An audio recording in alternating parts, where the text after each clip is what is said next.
When it was first created during the Roman Empire, the Christian Church organized itself into a hierarchy, which means it organized itself into levels of different authority or responsibility and power. At the very bottom or basic level of the hierarchy were local gatherings of Christians, and these local gatherings were called parishes, which were led by men called priests. The responsibilities of priests were to conduct worship services and to supervise parish activities.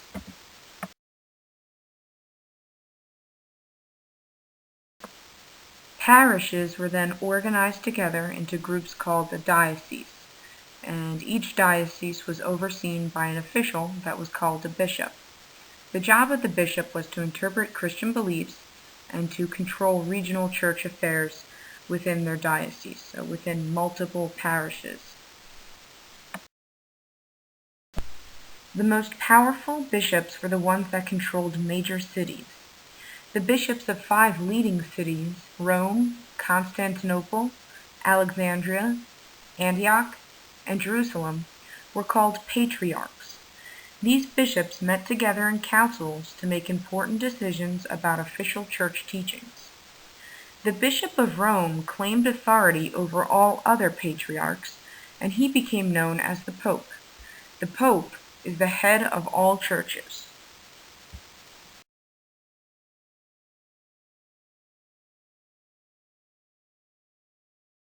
After the fall of Rome in the 400s, Europe was very disorganized politically, socially, and economically. The Church stepped in and began to assume many political and social tasks. The Pope, who was the Bishop of Rome, became the strongest political leader in Western Europe. The Pope claimed spiritual authority over all Christians. And as you can see in this picture, oftentimes the Pope was treated better than a king. In order to understand how the Catholic Church became so powerful, you have to look at some of the practices that they used. The Church taught people that they were all sinners dependent on God's grace, and that they could only receive God's grace if they followed the rules of the Church. Basically, the only way to heaven was through the Church. During the Middle Ages, people had a limited understanding of church rituals, and this is for a couple reasons. The first thing is that masses were said in Latin, and that was a language that few people understood. Secondly, many priests were poorly educated and were not good preachers. Few worshippers could read or write, so they couldn't look at the Bible for themselves. They had to depend on a priest.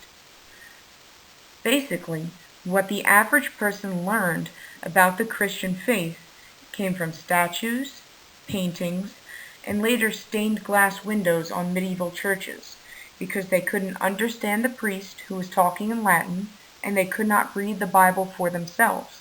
So while in church, they were forced to look at what was around them in order to learn the religion. There were a couple different kinds of priests who served in the church.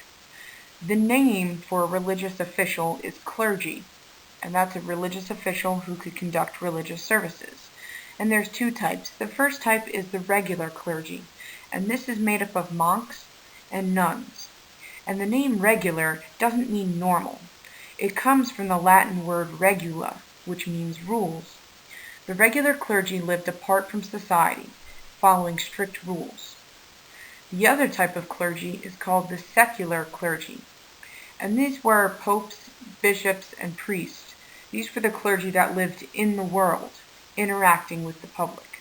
Secular means worldly.